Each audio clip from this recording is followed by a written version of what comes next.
কুমড়া রান্না করব। এখানে কুমড়া কেটে নিলাম, এখানে মাছ নিলাম, কুমড়া দিয়ে রান্না করব মাছ দিয়ে। এখানে ট্যাংরা মাছ নিলাম, ট্যাংরা মাছগুলো এখন কেটে নেব, ট্যাংরা মাছ ভুনা করব। রান্না জোগাড় করে নিলাম। আসসালামু আলাইকুম, সবাই কেমন আছেন? আলহামদুলিল্লাহ আমরা ভালো আছি। আজকে আবার নতুন একটা ভিডিও নিয়ে আসলাম। ভাত বসিয়ে দিলাম, ভাতে বলক এসে গেছে। এখন কুমড়া রান্নাটা বসিয়ে দিব। কড়াই বেশি তেল দিয়ে দিলাম, তেল গরম হয়ে গেছে। এখন এক এক করে মশলাগুলো দিয়ে দেবো। মশলা দেওয়া হয়ে গেছে, মশলাগুলো ভালোভাবে তেলে কষিয়ে নেব। মশলা কষানো হয়ে গেছে, পানি দিয়ে দিলাম, মাছ দিয়ে দিলাম। মাছগুলো এখন ভালোভাবে কষিয়ে নেব।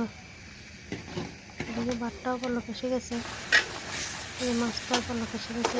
একটু উল্টে পাল্টিয়ে দিলাম।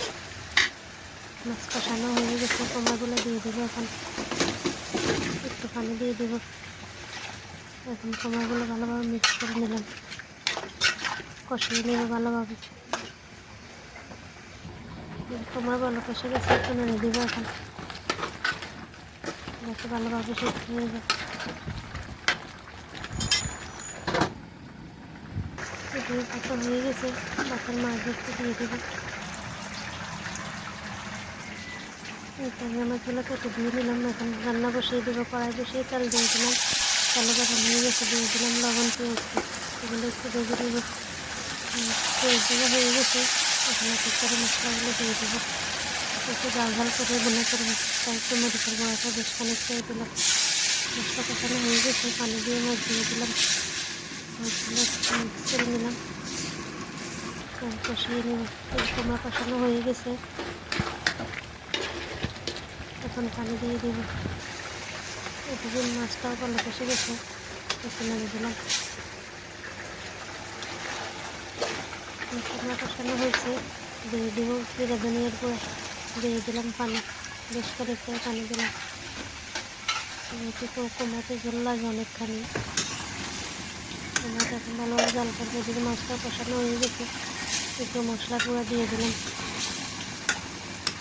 এগুলো দিয়ে একটু মিক্স করে জাল করে নেবো এখন কিছুক্ষণ, একটু মশলা গন্ধটা চলে যায়। দিয়ে দিলাম পানি, পানি দিয়ে একটু মিক্স করে নিলাম। ভালোভাবে কিন্তু জাল করবো। এদিকে কুমড়ার মধ্যে দিয়ে দিলাম একটু করে চিনি, চিনি দিয়ে একটু মিক্স করে নিলাম। কুমড়াটার মধ্যে মিষ্টি কম, তাই একটু চিনি দিয়ে দিলাম। এই মাছটাও হয়ে আসছে, আর একটু হবে। কুমড়াটাও হয়ে গেছে, এখন নামিয়ে নেব। কুমড়া রান্নাও রেডি। এই যে অনেক সুন্দর হয়েছে কুমড়ার কালারটা। কুমড়ার মধ্যে এখন রসুন দিয়ে একটু বাগার দিয়ে দেবো, রসুনের বাগার দিয়ে দেবো। এভাবে বাগারটা দিলে খেতে অনেক মজা লাগে, রসুনের ঘ্রাণটা ভালো লাগে। এই যে কুমড়া রান্না রেডি। ভাতের পাতিলটা একটু চাকা দিয়ে দিলাম। এদিকে মাছ রান্না হয়ে গেছে, নামিয়ে নেব এখন। রান্নাও রেডি, রান্না কমপ্লিট। এই ছিল আজকে রান্না। এখন খাওয়া দাওয়া করব। আজকে এই পর্যন্তই। সবাই ভালো থাকবেন, সুস্থ থাকবেন।